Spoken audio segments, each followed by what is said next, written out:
Lekcja 1. Przysmaki mleczne. Kiedy idę na zakupy spożywcze, zawsze sprawdzam dział z produktami nabialowymi. To właśnie tam można znaleźć tak wiele pysznych rzeczy, jak ser i masło, prawda? Tak, jogurt to kolejny produkt, którego zawsze szukam. Jest tak wszechstronny i smaczny. Zgadzam się. Jogurt można jeść sam, z owocami, a nawet w koktajlach. Co więcej, jest tak wiele smaków do wyboru, że trudno się nimi znudzić. Dokładnie. Ser może uświetnić każde danie, czy to salatkę, czy makaron. To prawda! Uwielbiam próbować różnych rodzajów sera z różnych regionów. To jak mała kulinarna przygoda w sklepie spożywczym. Tak, masło jest niezbędne do pieczenia, dzięki czemu wszystko jest tak bogate i aromatyczne. Lekcja 2. Małe kroki. Obserwowanie, jak niemowlęta uczą się chodzić i mówić, jest fascynującym procesem, prawda? Naprawdę, każdy mały krok, który stawiają, jest dla nich ogromnym kamieniem milowym. A radość na ich twarzach, gdy w końcu udaje im się stanąć, jest bezcenna. Tak, to tak, jakby w jednej chwili podbili cały świat. Pamiętam, jak moja ciocia zmieniała pieluchę dziecku i zachęcała je do stawiania pierwszych kroków. To niezwykle ważna część ich rozwoju, potrzebuje wszelkiego możliwego wsparcia. Dokładnie. Niesamowite jest obserwowanie przemiany z raczkowania w chodzenie. A gdy już zaczyna rozmawiać, otwiera się przed nimi zupełnie nowy świat komunikacji. Tak, te pierwsze słowa są zawsze tak mile i niezapomniane. Lekcja 3. Preferencje czytelnicze.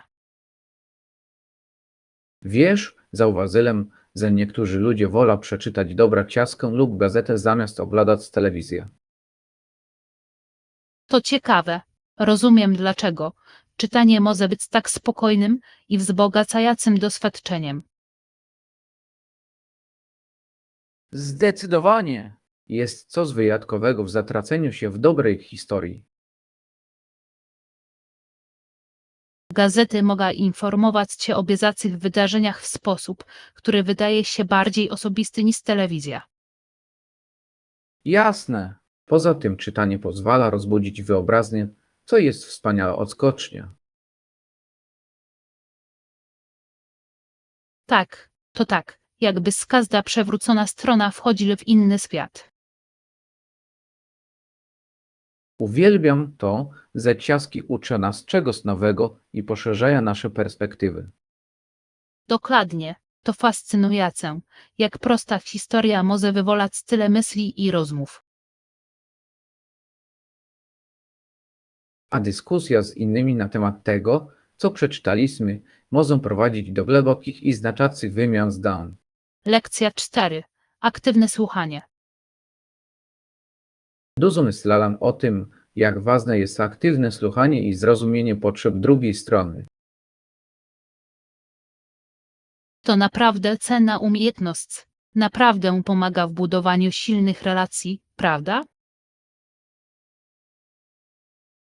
Tak, kiedy naprawdę słuchasz, pokazujesz, że szanujesz i cenisz to, co mówi druga osoba.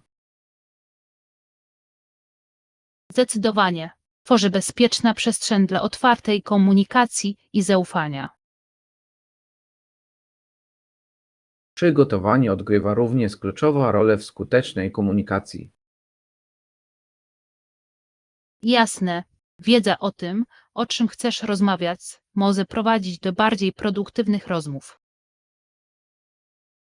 Tak, pomaga również przewidywać obawy i pytania drugiej osoby. To prawda. Bycie przygotowanym może sprawić, że poczujesz się pewniej podczas dyskusji. A gdy obie strony są zaangażowane, prowadzi to do bardziej wartościowego dialogu. Lekcja 5. Plany na przyszłość. Jeszcze nie zaplanowałem kolejnej podróży, ale na pewno myślę o tym, żeby pojechać wkrótce.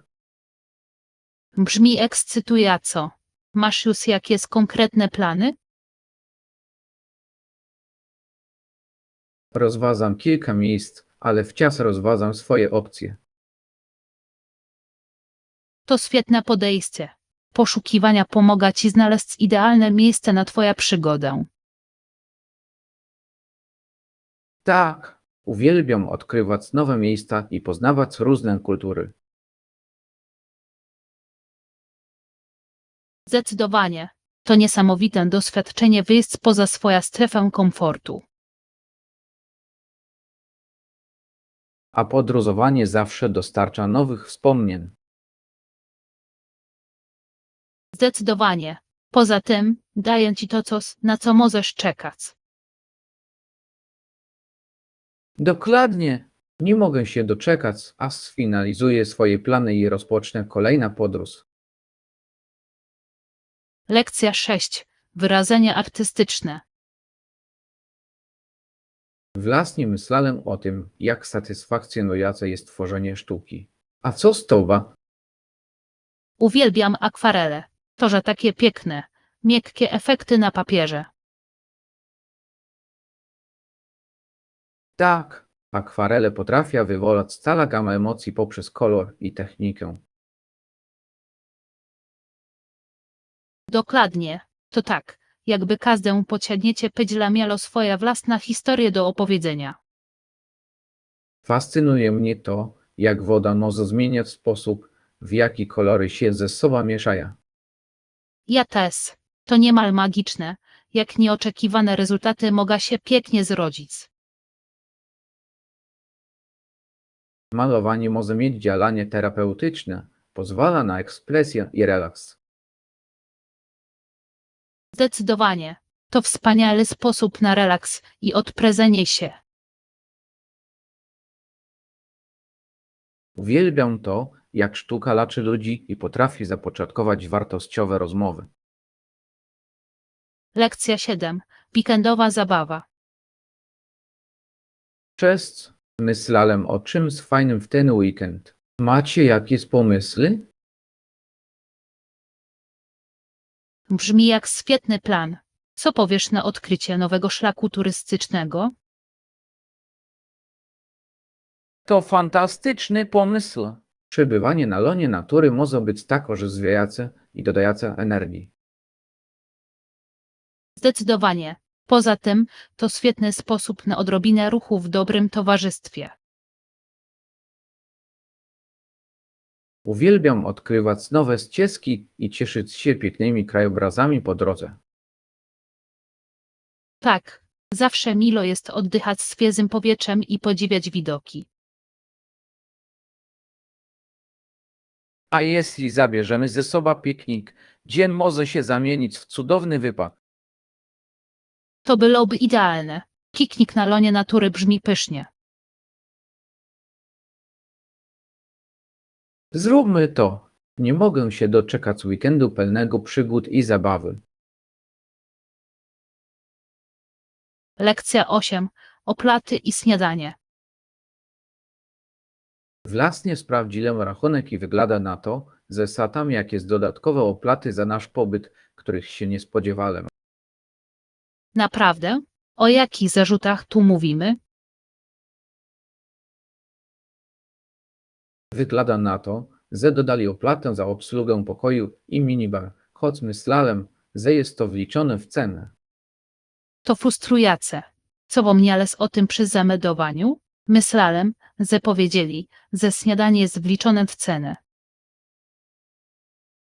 Dokładnie. A teraz mówię, że śniadanie jest dodatkowo płatne, chyba że użyjemy specjalnego kuponu. Ojej, to podstępne. Co twoim zdaniem powinniśmy z tym zrobić?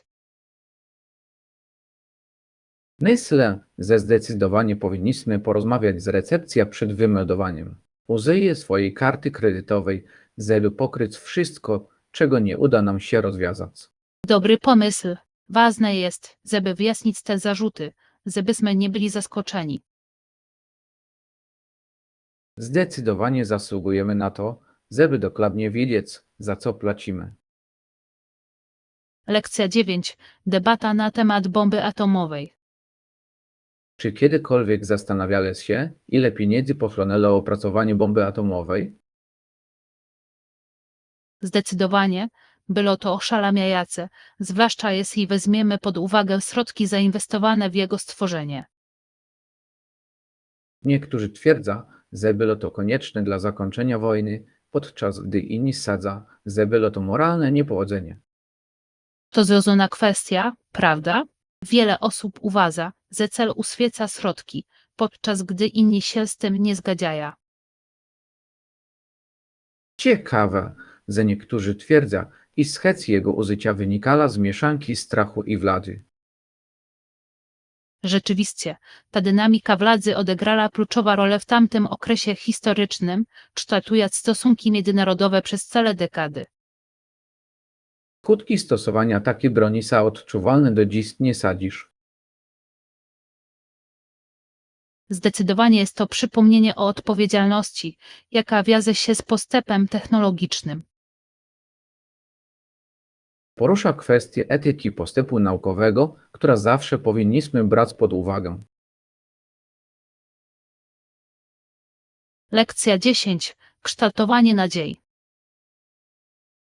Jak myślisz, w jaki sposób możemy z cierpliwością i wdzięcznym sercem przekształcić nadzieję w coś znaczącego?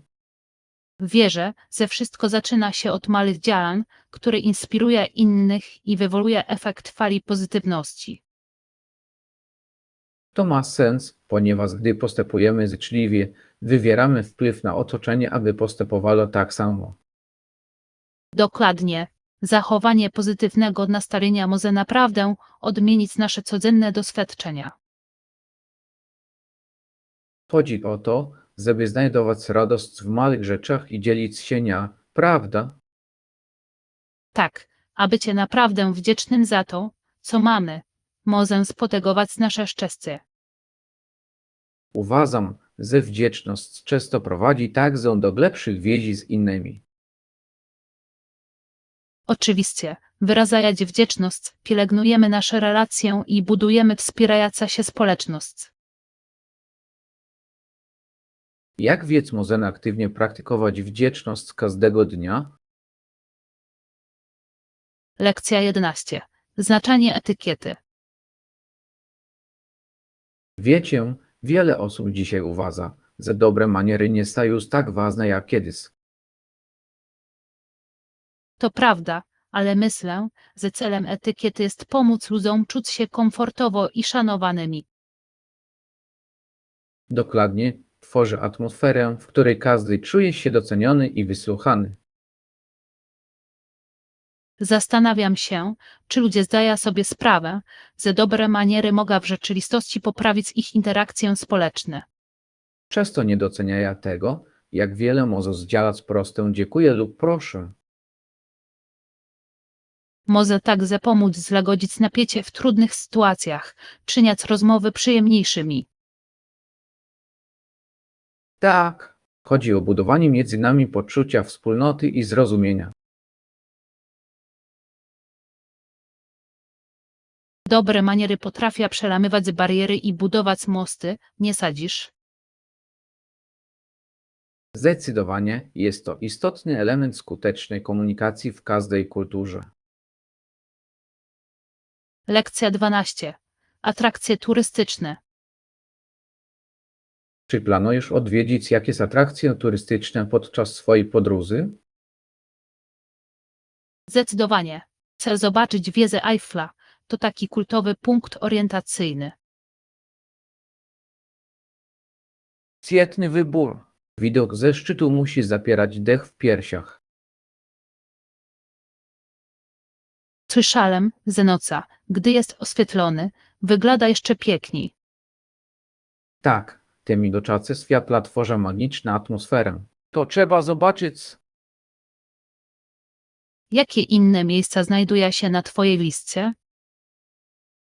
Chętnie odwiedziłbym Louvre, szczególnie żeby zobaczyć Mona Lisę. Och, to fascynujące. Szuka tam jest znana na całym świecie. Niesamowite, ile historii kryje się w tych murach. Lekcja 13. Podejmowanie decyzji. Nie mogę się doczekać naszej podróży. Myślałeś już, co chcesz robić? Mam kilka pomysłów, ale czasami podjęcie decyzji może być trudne. To prawda, chcemy jak najlepiej wykorzystać nasz wspólny czas. Myślę, że ważne jest, aby znaleźć równowagę między przyjemnościami a relaksem.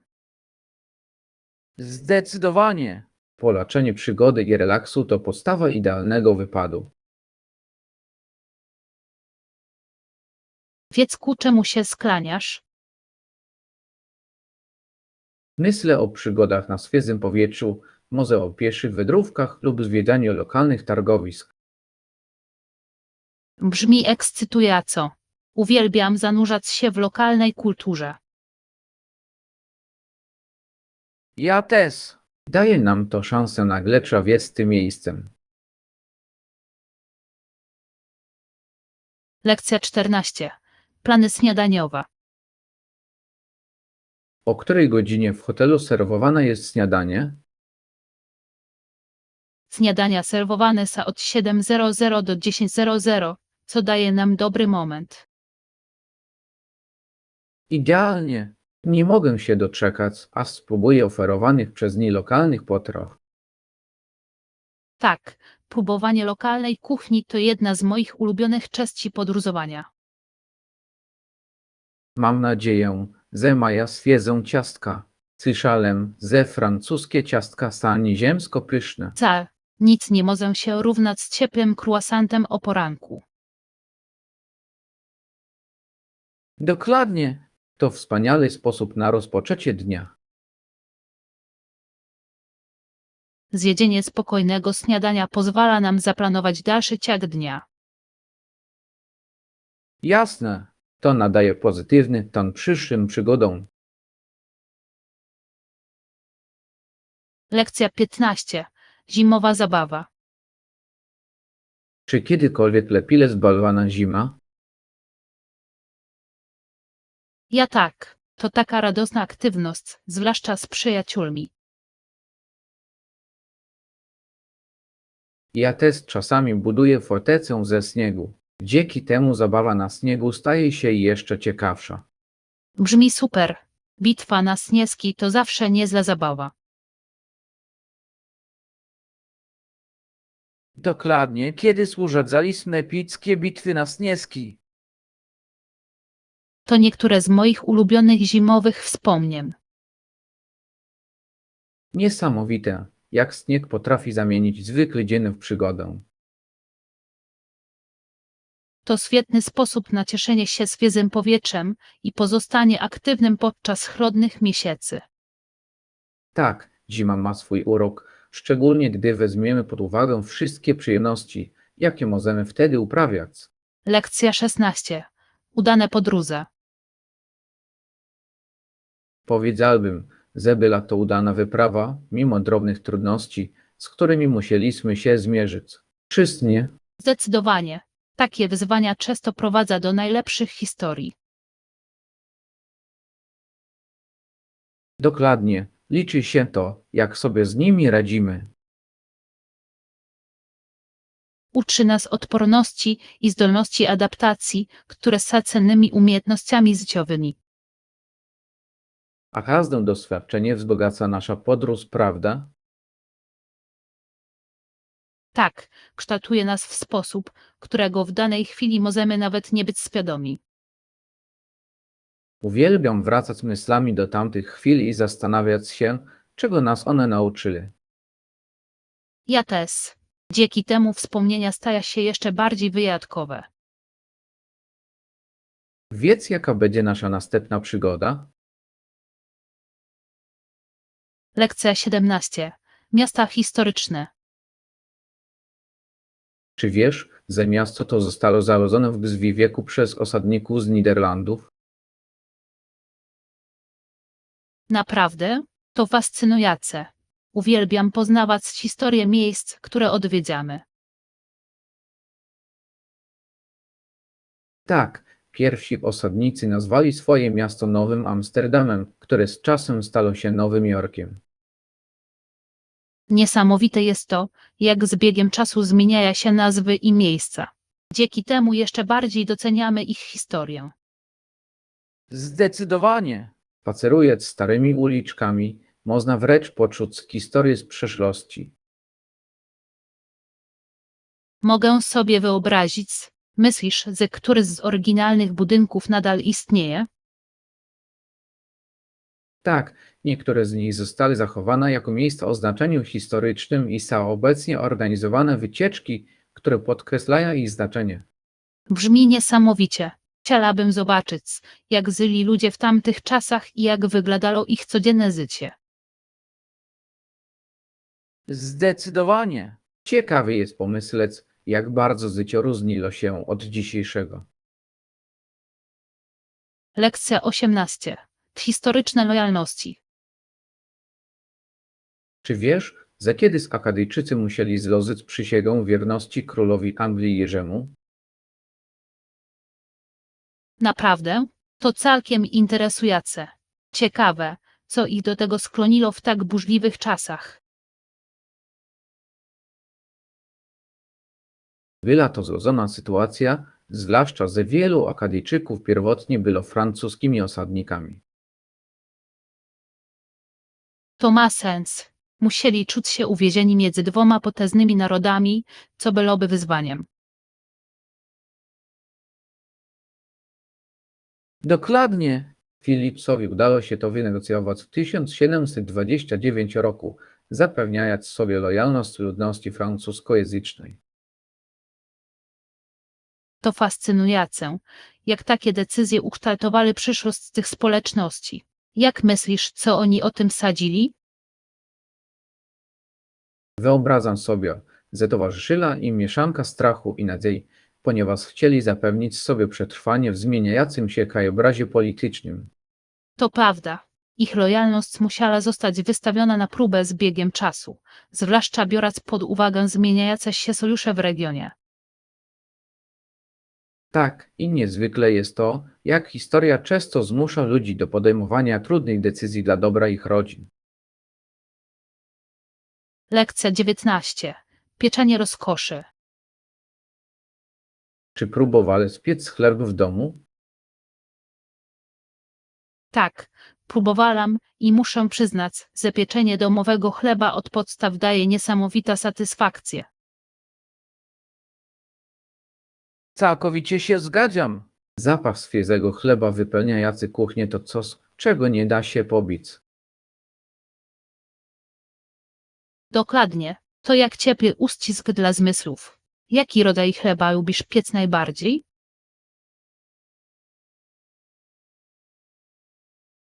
Uwielbiam robić zakwas. Długi proces fermentacji nadaje mu niepowtarzalny smak. Chleb na zakwasie jest fantastyczny. Zazwyczaj wybieram klasyczny biały chleb. Jest prosty, a jednocześnie tak pocieszający. Czy próbowałeś kiedyś dodać zioła lub czosnek do chleba? To niesamowicie wzbogaca jego smak. O tak, kiedyś zrobiłam chleb z rozmarynem i czosnkiem i zrobił furorę na przyjęciu, które organizowałam. Brzmi pysznie. Może kiedyś razem upieczemy? Lekcja 20. Wybór samochodu. Własnie sprawdziłem nasz stan magazynowy i wygląda na to, że zostało nam kilka samochodów. Jaki rozmiar i typ chcieliby Państwo rozważyć? Naprawdę potrzebuję małego samochodu, którym łatwo się manewruje, zwłaszcza w mieście. Coś kompaktowego byłoby idealne. Brzmi świetnie. Mamy kilka modeli kompaktowych. Wolisz hatchbacka czy sedana?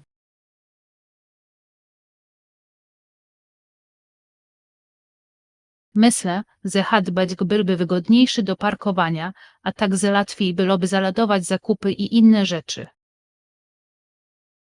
Zdecydowanie. Hatchbacki są bardzo wszechstronne. Chcesz sprawdzić, jakie funkcje oferuje, takie jak oszczędność paliwa i opcje technologiczne? Tak, chciałbym dowiedzieć się więcej o zużyciu paliwa. To dla mnie ważny czynnik. Ten model spala około 35 mil na galon, co jest imponującym wynikiem jak na jazdę po mieście. Myślisz, że to by się sprawdziło? Zdecydowanie. To by mi sporo zaoszczędziło na benzynie. A co z funkcjami bezpieczeństwa? Samochód jest wyposażony w zaawansowane funkcje bezpieczeństwa, takie jak asystent pasa ruchu i automatyczne hamowanie awaryjne. Mogą się one okazać naprawdę przydatne. Lekcja 21. Ryzykowny biznes. Dużo myślałem o potencjalnych zagrożeniach, z jakimi mierzymy się w naszym projekcie. Kluczowe jest, abyśmy dokładnie przeanalizowali każdą z nich, aby uniknąć niespodzianek w przyszłości. Zdecydowanie, zarządzanie ryzykiem jest niezbędne. Jeśli nie zidentyfikujemy tych zagrożeń na wczesnym etapie, możemy ponieść poważne straty.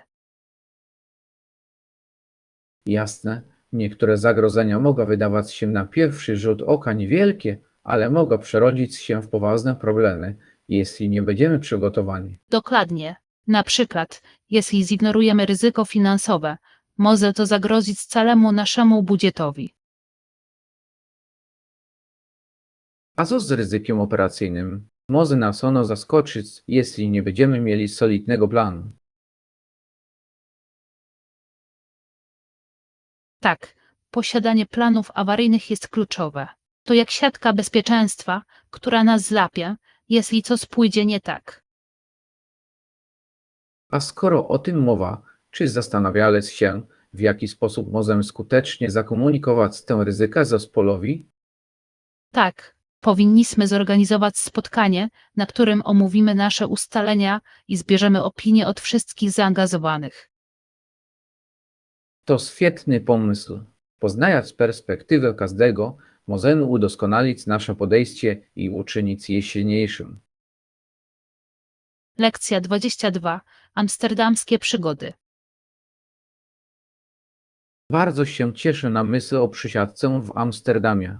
Brzmi jak ciekawa okazja, żeby zwiedzić miasto. Całkowicie się zgadzam. Ile czasu mamy na przesiadkę? Myślę, że zajmie nam to około 6 godzin, co powinno nam wystarczyć na zobaczenie kilku zabytków.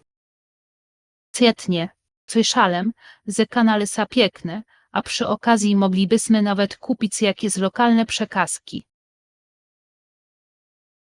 Skoro mowa o przekazkach, ile kosztuje bilet na całą tę podróż?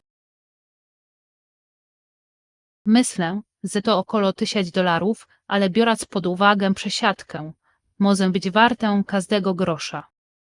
Zdecydowanie! Zwiedzanie Amsterdamu byłoby wyjątkowym doświadczeniem, zwłaszcza biorąc pod uwagę jego bogatą kulturę i historię. Poza tym możemy przeżyć mała przygodę, zanim dotrzemy do celu. To jak dwie podróże w jednej.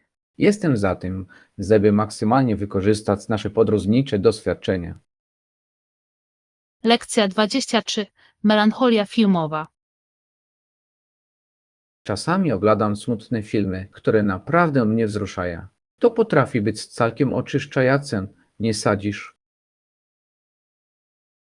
Rozumiem to, ale osobiście nie lubię czuć się smutnym. Trudno mi potem oczasnąć się z tych emocji. Słuszna uwaga. Ciekawe, jak różni ludzie reagują na filmy. Niektórzy odnajdują radość w smutku, podczas gdy inni wolą lżejsze historie. Dokładnie. Często sięgam po komedie i filmy poprawiające nastrój, bo poprawia mi humor i wywołuje uśmiech. Rozumiem, ale czy uważasz, że ważne jest, aby doświadczać całej gamy emocji poprzez filmy? Zdecydowanie. Pomaga nam to nawiązać kontakt z własnymi uczuciami, ale mimo to wolę być optymistycznie nastawiona, kiedy tylko mogę. Szanuję to. Wszystko zależy od osobistych preferencji i tego, co do nas przemawia. Jasne, jeśli mam poświęcić czas na film, chcę czuć się potem dobrze, a nie przytłoczony smutkiem. To ma sens. Przecież filmy mają nas bawić i pozwalać nam na chwilę oderwać się od rzeczywistości. Lekcja 24. Eksploracje miast. Myślałem o naszej nadchodzącej podróży i zwiedzanie miasta wydaje się fantastycznym planem. Jestem jak najbardziej za. Jakie konkretne miejsca masz na myśli? Cóż, chętnie odwiedziłbym lokalne targi i zobaczył, jakie wyjątkowe potrawy mają do zaoferowania. Brzmi wspaniale. Zawsze lubię próbować lokalnych przysmaków podczas podróży. Ja też. To jeden z najlepszych sposobów, żeby zanurzyć się w kulturze. Oczywiście. Poza tym możemy zrobić mnóstwo zdjęć, żeby upamiętnić naszą przygodę. Tak, uchwycenie tych chwil będzie czymś wyjątkowym. Myślisz, że powinniśmy zaplanować trasę? Może tylko ogólny zarys tego, co chcemy zobaczyć. To da nam trochę elastyczności, byśmy mogli spontanicznie eksplorować. To dobra równowaga. Podoba mi się pomysł zachowania pewnej struktury, a jednocześnie pozostawienia miejsca na niespodzianki. Lekcja 25. Podróże kulinarne. Czy próbowałeś kiedyś zgotować w domu dania kuchni międzynarodowej? To może być świetna zabawa. Tak, mam. To tak, jakbym wniósł do kuchni kawałek świata. A ty?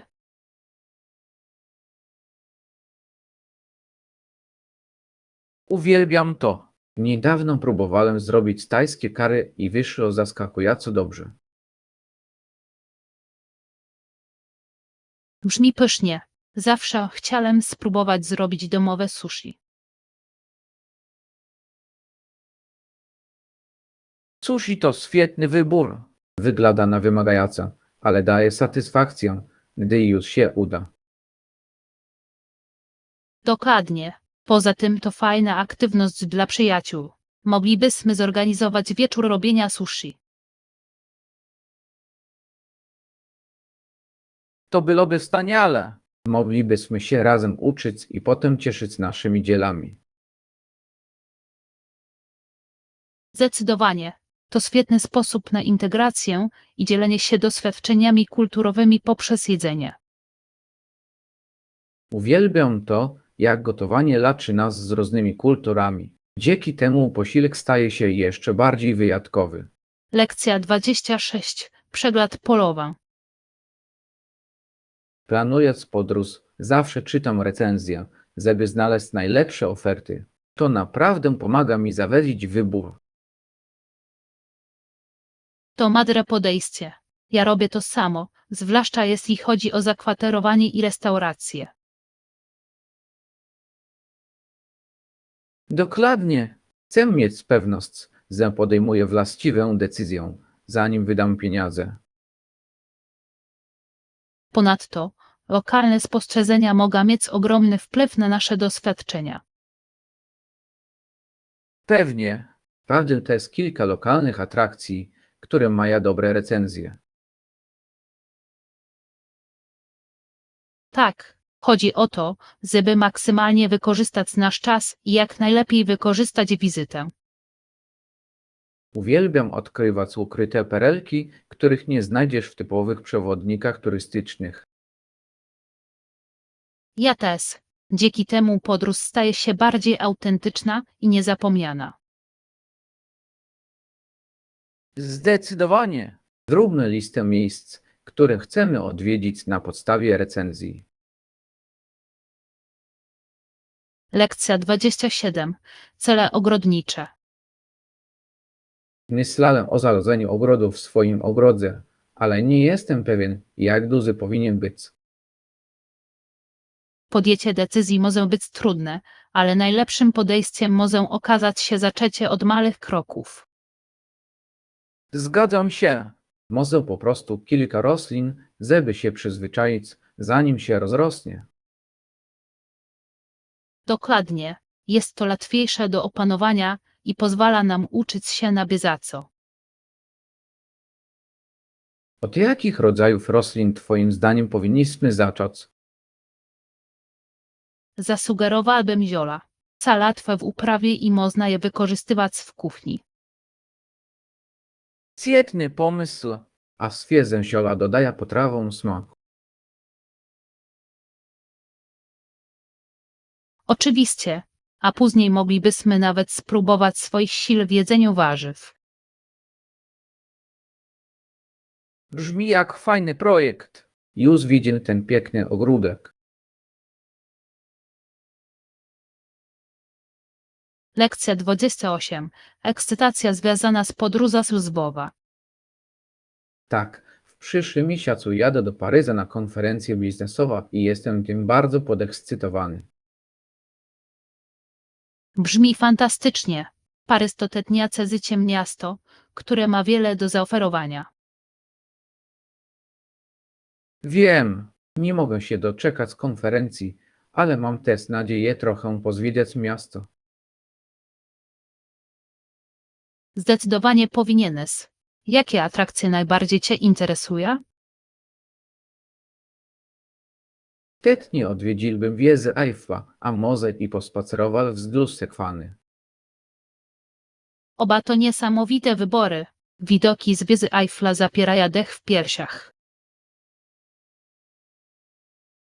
A Sekwana to idealne miejsce na relaksujący spacer po pracowitym dniu konferencji. Dokładnie. Możesz chłonąć atmosferę i delektować się lokalna kuchnia.